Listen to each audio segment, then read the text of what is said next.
Okay, hello and welcome to A Younger Theatre in Lockdown. So today we are interviewing the amazing Plough. So how are you guys doing? Okay, that's a nice introduction. Yeah, we're okay. I'm okay, I think. Don't know what day it is or what week it is, but kind of like going by sunshine time. But yeah, I feel you. okay. Yeah, so would you guys like to tell our listeners just a little bit about you before we get started on our questions? Yeah, sure. So in terms of us individually and as a company? Yeah, everything. Sure. Yeah, let's do that. Everything. So so we're Plough. So I'm Charlotte and this is Katie, and we're the joint artistic directors of Plough Theatre Company. And Plough is a new writing company. It's been going since 1974. It's called Plough because it was founded by over a pint of Pains in the Plough pub. Just because people always ask why the name. And we recently discovered that when we started. And we make new writing that tours nationally and sometimes internationally. So we do that through mid-scale plays, small-scale plays, and also we have a pop-up venue called The Roundabout, which we tour as a whole venue around the country, as well as working with lots of different writers to develop their work. Did I miss anything? Pause. I call Katie Pause as well, sorry. It's fine. I call her Bennett, CB or Bennett.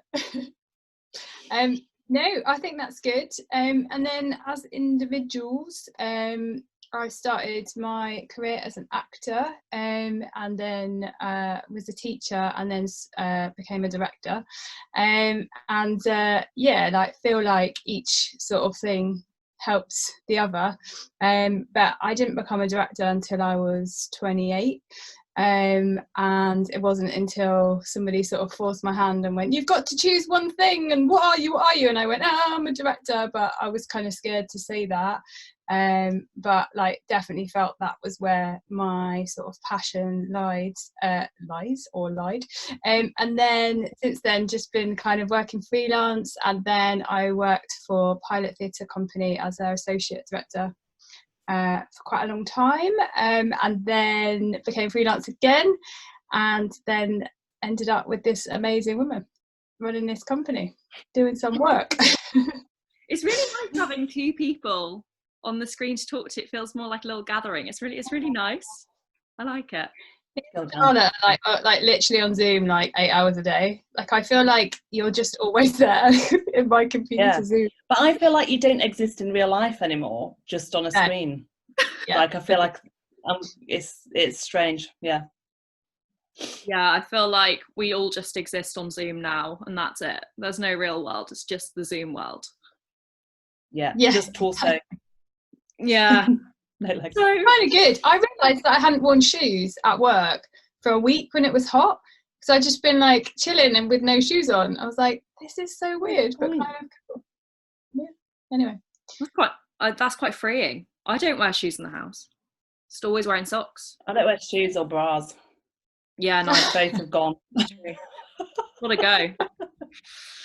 I really hope my editor is like, well, thank you for putting that bit in. It would be great. I'm really enjoying it because I think it's a good message to get out there. It's a newfound. It's a joy to have discovered in lockdown how much you don't need a bra. Yeah, I mean I don't normally wear one anyway because I'm just lazy. It's lazy. Okay. So what have you been up to in lockdown? What are you doing to keep yourself happy? I was asking people what have they been up to, like how are you keeping productive? But I feel like that's quite an annoying question because you don't have to be productive. You can, it's a weird time. So what have you guys been up to? Well, I've refound some love for painting. That's been my thing. So I've got a daughter who's 6, and I've not painted a picture probably for about 8 years, and have had like paints and stuff in the house that I've always gone, I just want to find some time and do some stuff. And then I did, and I literally have loved it. And it's not that they're particularly amazing, although I'm definitely going to show you one now. They are very good. Okay, can I show one? Is that terrible? Yeah, of course you can. Yes, that's so good. So this is only one, but anyway. So here's my painting. Oh goodness, that is beautiful. But like, what I've loved is that it's a space that I feel exactly the same way when I'm at work. Like I get that nervousness of going, oh my God, I'm really scared, and is it going to be okay? And like, and the standard creative process nerves that we all get. But like literally I'm having that with a painting, and like really enjoying that and having like existential feeling around it, going, oh yes. And then like literally every time I draw anything, I'm like, oh, it's really horrible and I hate it and it's terrible and I don't want to do it. Oh no, I like it. Oh, it's great. Oh, it's pretty. Oh no, I hate it. And then I have the same relationship with it. I put it in the corner and then I'm like, oh no, okay. And like a week later, which is exactly how I feel when I make a play. I'm like, oh God, oh no, there's an audience. Oh, they're enjoying it. Oh, okay. Oh, maybe it's going to be all right. And then the press night, oh God, that was awful. Oh, like, and it's such a bizarre feeling, but like strangely weird and enjoyable. But also, to be honest, just having that space, like that isn't work, that isn't my daughter, to time for my own head has been like a real saviour for like mental health, if I'm honest. Like just a bit of space out, and an achievement at the end of it, which is what I've really loved. Yeah, what have you been up to? And I've been way less creative.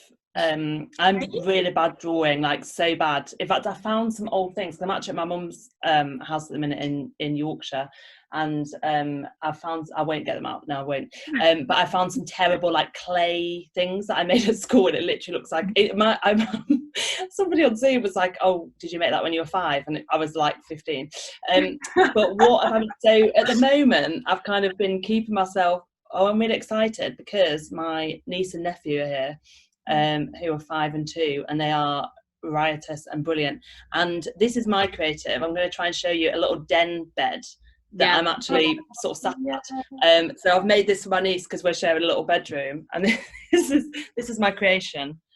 So there she goes. That is great. Like that's my desk, and my desk has become a den bed. So that's been fun, and tonight we're having a midnight feast, which will probably be at about 7 p.m. with some serious treats. So yeah, just hanging out with them has been really nice and kind of lifts you out of things and keeps me sane. I want to have also I just wanted to highlight that Charlotte, you've become like this amazing digital program whiz kid though. You've been creating like really amazing videos, which we've been laughing, being like, crack on, get us a video for Post now. But like she just like she'll be like, I'm just gonna have a go at this thing, and then like at the end of the day this amazing video arrives on your phone. You're like, what is this secret talent that you're harboring? So I've basically discovered iMovie, and I've just been starting editing. So I edited the digital trailer for our digital season. I was like, I'll just give it a go, and then sort of spent a week. And it's not amazing. I mean, I'm not, but to say that I have literally am so bad at stuff like that. And then I've been doing some like birthday videos and stuff like that for friends, and I've got quite into it. Yeah, that's cool. I want to learn to do that. I feel like I need to work on that skill, making videos. I can just super easy upload. That's the extent of my creative skills on that one. So doing a bit of a segue. So recently you guys have been working on your digital series, Come to Where I Am. Can you tell me a bit more about this? Yeah, so Come to Where I Am is a spin-off project of Come to Where I'm From. Come to Where I'm From, to confuse everyone, was founded as a project 10 years ago, and it's a series of audio plays that have been written and performed by writers themselves all over the country. They're short mini plays about the place that they call home, and they are about 5-10 minutes long, and we have an app at Plough. It's free to download on Google Play and on iTunes, and you can download that and listen to any of the plays. There's over 160 now there on the audio app.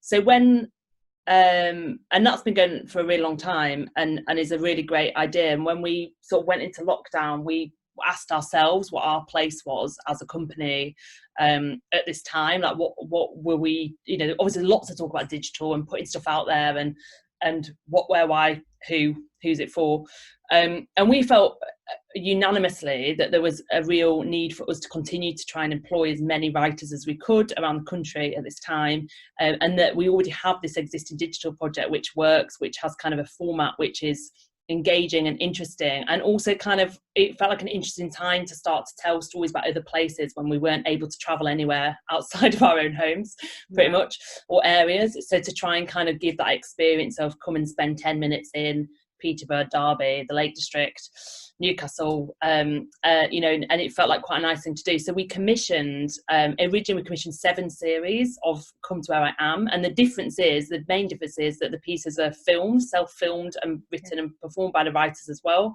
and we're releasing them weekly on our YouTube channel, and in that same kind of very homemade style that Come to Where I'm From has always been. It's the writers self-performing or reading their pieces, and they're not actors, they're the writers speaking their own stories. So there's something really beautiful about that, and then we're releasing them weekly, and there were 7 series with 7 different regional partners, so with Pitlochry, Newcastle, Sheffield, East Angles in Peterborough, Reading with Reading Rep, Derby Theatre, and the North Lakes with Theatre by the Lake. And then we've just actually announced that we're going to do a new series with Pentabus, and that's going to be for national rural writers.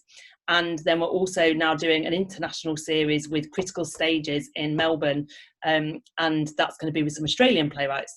So they're sort of coming out weekly and sort of drip feeding in, and it's felt like a really nice way to employ. So we've employed over 50 writers now, with commissions since March, and it's been a really great way to sort of stay connected with those writers, and also for people to engage in new pieces that are about place and home at a time when we're all starting to think about what our homes mean to us, really.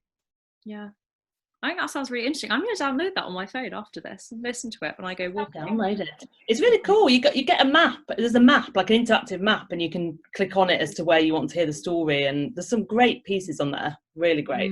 I'm going to make sure we put a link to that down below the video. I feel like a YouTuber. There's a link in the description, but I'm going to put a link in the description so people can access that when they're watching this back.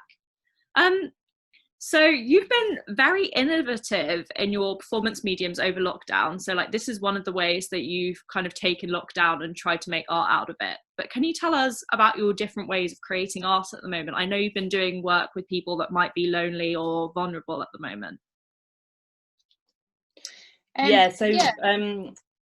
you want to start with the place I call home? Yeah, and then you can do the colours. Yeah, so I guess there's like, I think innovative is a great word, but it sort of holds quite a lot of pressure. I guess for us, like, it was an opportunity to go, like, firstly, for all of it, how do we as a national new writing company reach as many, commission as many new writers as we can at this time? How do we still tell stories? And at the start of all of this, we did like a bit of a pledge of going like, we'll still find a way to tell stories, we don't know what that will be. And how do we actually challenge what the form is in terms of how we interact with work online? And I think there's a real kind of so it's quite complicated sometimes to like engage with stuff digitally, and I know that loads of people in our sector are all saying the same, like how we sit, we crave the live, but also with that recognizing and understanding that other people outside of the sector don't necessarily feel the same way and are using this time to go, this is amazing, and suddenly all this work is really accessible and it's there and it's at my fingertips, and there's great validity to that. But for us, we were kind of excited going like, how do we tell stories, and thinking about particularly like going, this is a global pandemic that is like, you know, unprecedented, all the kind of standard buzzwords, but actually in that globalness, like there is a want and a need to create conversations that cross borders and barriers, and like a real kind of ambition for us as a national company to go, well, how do we still work internationally? What does that mean? And that sort of fused the idea around the place I call home, which is 3 collaborations between 3 UK writers and writer from Germany, one from Italy and one from Poland, and setting them the challenge of going like, we would love you to co-create a 30-minute play together, but also challenge what that form is. And we're at the kind of like starting to get to the making process for all of them, but also saying to ourselves, well, what does it mean to engage with something online? And that sort of going to like search for something and seek something out and then sit at your laptop and watch it in a half an hour chunk and trying to get impact in that way just felt very disconnected for us. So what we're doing with that project is we are going to create these plays, but they're going to be in like bite-sized chunks that will arrive on your phone. They'll be there for a limited amount of time and then they're gone. And the idea is that you can engage with it in a certain time period, that you're furthering on the story obviously with each bit you get, but there's a kind of playfulness which we're really excited by, to just uncover what does that mean. Now I think, you know, we're definitely at the start of a journey of what digital theatre means, and that playfulness really intrigues us as a company, and just trying to challenge that form,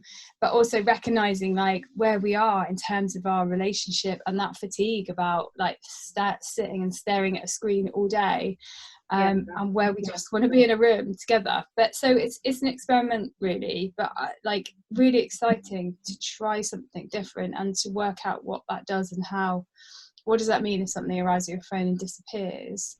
But that's all kind of focusing around people who have digital engagement and can have that access. And so one of the things which Charlotte's about to talk about is this idea of going, we recognise that over like 7 million people across the UK aren't digitally engaged, and so what does stories mean to them at this moment of time, and how do we, as a national new writing company, still share amazing work with people who don't have this immediacy with technology.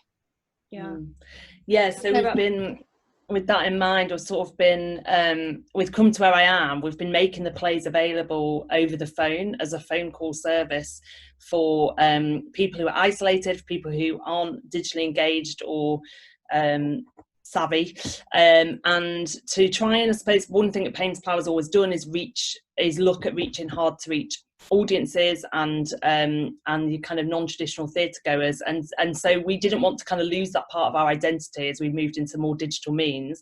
And so we've been offering a phone call service in partnership with all the people that we're touring, commissioning the Come to Where I Am plays with. So it's been amazing, and it has been a highlight of our lockdown actually, because it's been totally live. We've got a group of brilliant actors who have given their time, and they're usually actors who've kind of are on television contracts and are kind of known for television shows. So there's that familiarity as well, I suppose, between going so-and-so from this programme is going to call you. And that's varied from doing calls for one-to-one. It's a lot of elderly people, and they basically have a chat with them, and then they perform the play over the phone, and then they sort of continue to have a chat. And some of them have led to like longer friendships. So one of the actors has now calls one of the women who she called right at the start of lockdown, like weekly, and they keep in touch. And then we're also doing some with networks of elderly people as well. So we're working with a charity called Befriend in Doncaster, and we've been doing sort of about every fortnight, we've been doing a call with them where different people who are isolated gather and listen to the same story, and then we have this kind of quite chaotic chat because you can't see anyone, so you've got no idea. And obviously I'm sort of trying to curate it, but I have no idea who's on there. So someone's saying it's Dave or whatever, I'm like, oh yeah, Dave, oh, and you no idea who's speaking. It's a bit mad. But what's been amazing about it is that it's, well, two things. One is that it's been super live, and you know, in one of the calls there was somebody mowing their lawn in the background, and you just thought, oh my god, this is so annoying, and also kind of brilliant, because I realised that's what I'd been craving, was to sit in an audience with people who might be a bit fidgety or, you know, rustling their crisp packet or whatever, and that's the whole point of experiencing something live together in that moment.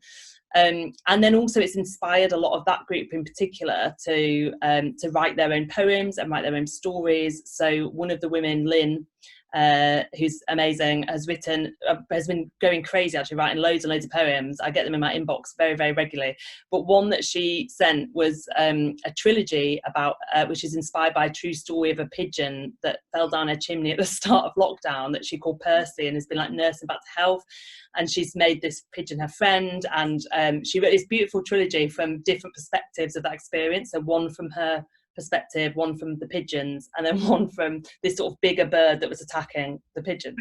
And it's kind of a bit mad and brilliant and just really real actually, and it's all rhymed in rhyme, and and really sort of fun. And so then we sort of had this bit of an idea, and what we're trying to do is connect lots of things together constantly and connect people together. And so we had this idea that we've been working with Lighthouse Pool to try and support some bedtime stories for children going out through their networks and sort of making these films. And so we had this idea that could make actually a brilliant bedtime kid story.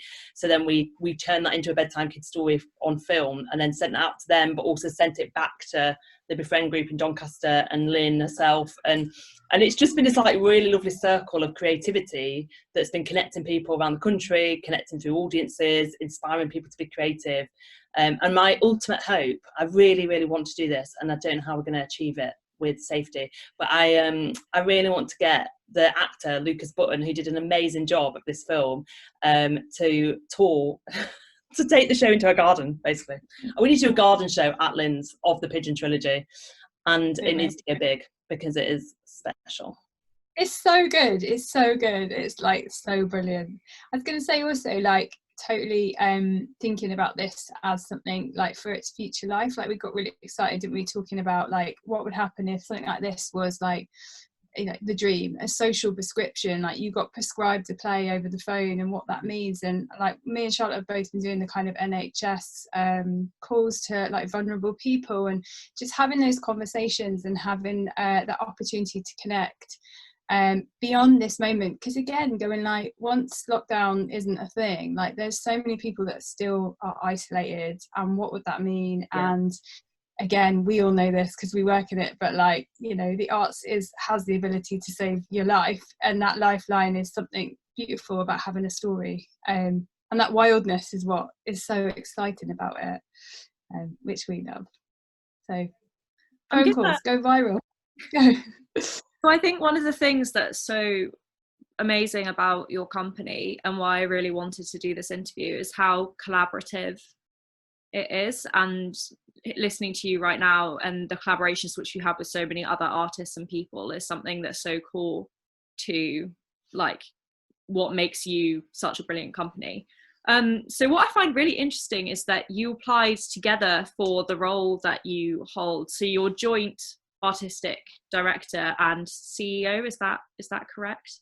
Yeah, right? Yeah. And you hold the role collaboratively. So this is quite unusual, and despite the industry being so collaborative, that's quite unusual. So can you talk to us about the experience of holding the role together and applying together, and yeah, just sort of how you came to that decision? Who wants to go first? You go first. Okay.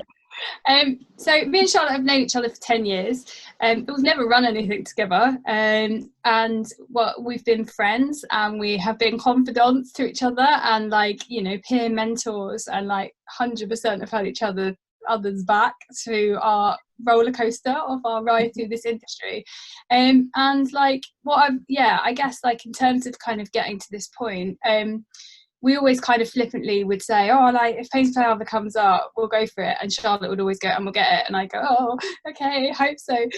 Because you're glorious and more optimistic, clearly. But also just going like that opportunity to go for something together was like, yeah, it was a real moment where we talked about going for other stuff, and then went, oh, actually we're going to have to make the case as to why you have two artistic directors and what that means, and kind of felt that would take up most of our pitch, rather than thinking about how would we collaborate together and create, you know, hopefully an amazing company together. So it kind of that was always sort of our conversation, and then when this came up, it felt really natural to do that, and we definitely wanted to do it together. We asked ourselves the question, like, would you go for this on your own? And we were like, absolutely not, because the company has so much potential, and we've seen that obviously with James and George, that with two people, you know, there's an opportunity to do quite a lot, and I guess really like also going like, we're very used to the singular face that runs organisations, and the sort of hero worshipping around that feels counterintuitive. And actually we were really excited about going, what happens if there's two of us, like there's to have that real rigor to like what you do together, like you ask each other's questions, you challenge each other, and with that 100% like like makes me way better than I could ever be independent of that, because it forces me to think in different ways and to also know that. And actually I watched Roy's A Younger Theatre interview, and he was like, I have to think about like every decision I make, thinking about what Bryony and Steve said, and 100% the same. Like it makes you not have that ego, and we were really like championing like this idea of leadership without ego, and that is so much about collaboration, and what an opportunity to do that as the gatekeepers of this organisation, to share that as a way of working, and that felt really exciting. I think the key thing for us, wasn't it, we kept going back to, was going, I think we both felt really I suppose bigger conversations that we'd had about the industry and about this idea of artistic director as rock star mentality, that is, I think, quite dangerous and unhelpful to what I believe, or we believe, as it turned out when we talked about it, the purpose of the theatre industry is. And I think we were really inspired by going, actually finding that leadership without ego. Obviously we all have an ego, I'm not saying we don't have any egos, of course we do, but I think there's something, like Katie said, that you have to you're constantly sense checking, and I think that can be really helpful, and it helps you think outside of yourself when you plan, when you know, prepare your vision. And I think that it's sort of also the amount of times we have said throughout this whole, including in the interview process, oh my god, could you imagine having done that by yourself? Like, and especially now, obviously, like, could you imagine if it was just and we really tested each other and went, should we go for this by ourselves? Actually, so what would you get? Why are we going for this with each other? And like Katie, you had a slight wobble, but before we were about to interview, before we were about to play, I think, and went, oh, maybe, do you think we should do, maybe this isn't, maybe we should do this separately. No, I had a wobble saying I was scared to go for it. Sorry, sorry, scared of. Not no, so you were saying to me, sorry, you should go for it separately, not us both separately. And I think it was a real good, useful test, because it made me go, I really thought, no, I want to do this with her. I don't want to do this on my own, and I don't want to do it with anyone else. And I think that helped sort of cement it for me. And then I just basically went, no, you're doing it. No, I didn't. But we just talked about it, didn't we? And said, look, if that's not what you feel is right for you, and that's not what you feel is right for you, but also if it's because you're scared, don't let that get in the way, because we are going to do this. And I just felt really, I don't know, it just felt right, I think, given all our experience and all our values. And, you know, all you can do is put your best foot forward in these things. And of course, the competition was absolutely extreme. And so you just have to then hope that sees you through. Yeah. I was going to say, though, just to, like, you know, slightly classic, but when we did get offered the job, we were on WhatsApp to each other being like, our chair of the board's emailed, we haven't got the job, we definitely haven't got it, she wants to talk to us. And we basically did this whole narrative between ourselves, and did that very sort of typical thing of going, no, obviously haven't. And when we did find out we got the job, I was directing a show in Guildhall, in Guildford, in a corridor with a load of amazing drama students playing saxophones, and I was like, hello, Charlotte's out on the street in Soho, actually we were working at Soho, like going, hello, we're having this like mad out of body experience hearing it. But like, just like, I think it's that thing where you know, our industry is complex, and I think where you sit and what happens to you in your journey is it's turbulent, and it changes and it evolves, and that's exciting too. And I think like what felt really powerful is that we both worked so much out of London. We've both worked nationally for a long time. Lived like you're not from London, Charlotte, and I lived out of London for 9 years, and so like it just felt like a really exciting opportunity to run like that, have that sort of geographical experience as well. And here we are in COVID times, running a So obviously Haynes Plough is such an amazing company, and one of the things that I think is so amazing is the Women's Prize for Playwriting. I'm very conscious that my Zoom has just told me that I have 7 minutes left of the meeting. Yeah, which is, can you see that? Can you see? Yeah. You get that notification as We can well. talk quick. Like, oh, we're on the countdown. Quick talking. I'm so sorry. This is what happens when you're like me and you're cheap and you don't pay for like expensive Zoom. But what is the? I think the Women's Prize for Playwriting is amazing. So what was the motivation for this? Where does the idea come from? Obviously there's a real need for it, but I just want, you know, to hear it from you and your sort of ideas about and thoughts about it.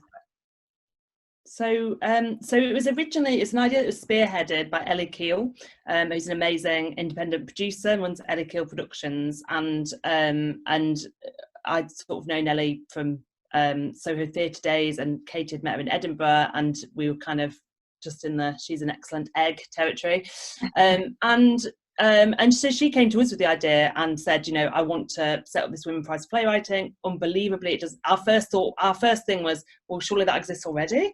And then you go, yeah, that's the thing. You'd think it would, but it doesn't. And so it sort of felt like a really natural collaboration, because we really want to champion, you know, a great inclusivity of voices at Plough, and one of those being women and people who identify as female, and we just kind of wanted to be part of that. As soon as she told us about it, it felt like a great initiative to jump on board with and to support with. And so it's then became a collaboration between us, and has then kind of grown and grown and grown from there. And it's really about platforming and championing women voices. It's about producing more plays written by women. There's specifically no kind of no restriction on scale, because we want to just go dream big, write the play you want to write, send it in, we will read it, and then we'll get to a winner. And so we're now in that final 100-ish scripts, 100 and 150 scripts of that process, and we had almost 1,200 submissions in the first year, which, when you think it's only open to people who identify as female, that's quite amazing. And so it's been a brilliant thing, and we're sort of certainly looking at, you know, where that goes next with Ellie. Yeah, no, I think it is so important. I was actually reading something today about how women are so underrepresented, but also queer women are so underrepresented. I was literally reading this morning, and I was like, oh, that's so interesting that I'm talking about championing women's voices in playwriting, which is something that you really do. And it had been raised literally today. So on the subject of this, as two amazing women working in theatre, what advice would you give to young people in general, but it can be more specific to women, of young people who want to work in theatre? I would say it's not a race. Try really, really hard not to compare yourself with others. It's really hard. And on your journey, I definitely did that. I'd be like, don't question like the fact that your path is different. I spent so many years being like, I haven't gone down this traditional route of what a director's supposed to do, and I'm like definitely suffered from inferior complex, and that's fine, because you know I know others do too. So I think it's like embracing that, like, firstly, the more experience you get in different areas, I think the richer artist you are. Certainly felt like that. Like, I feel like all the work that I've done in communities and the people I've engaged with has made me like a way better artist, because I'm working with real people and I'm interacting and understanding lives, which you're bringing to then what is essentially those kind of non-real lives, and you're putting them on the funny stage with the dark, in the dark with the light. So like that's for me is just kind of going like, yeah, definitely don't try not to compare. Value your own path, and it's 1,000% not a race. And I would sort of add into that all those things that Katie said, but also I think like trusting your instincts is really important, and trusting your own journey. Like Katie said, I definitely didn't come from a traditional path at all, and felt all that same inferiority. And then also sort of putting yourself in spaces that are valuable to you is really important. And I think, you know, and that's tied into instinct, right? That's going, I am in this space, I'm in this rehearsal room, in this project, am I getting value from being here, and am I providing value to this space? And I think that you can suss those things out really quickly, and I sort of look back and regret sometimes when I stayed and think, should have knocked that on the head. That wasn't worth my time when I was getting paid £10 a week. Thank you, massive theatre with loads of funding. You know, all those things. And I think you've just got to kind of know your own worth and believe in it, and keep going. I think that's really good advice. I think we're going to have to end it because we've got less than a minute left. But no worries. Thank you so much for talking to us. I personally have found it really inspiring and really interesting hearing you talk and explain about lots of what you're working on and your journeys. And I think that people watching this will find it really valuable. So thank you so much for your time, and have a lovely weekend. And I hope that the sun is shining and that it's not raining like last weekend. Thanks. Come on. Oh yeah. All right. Thanks, Nina. Okay. Bye, Thank you. Bye. Bye. Bye.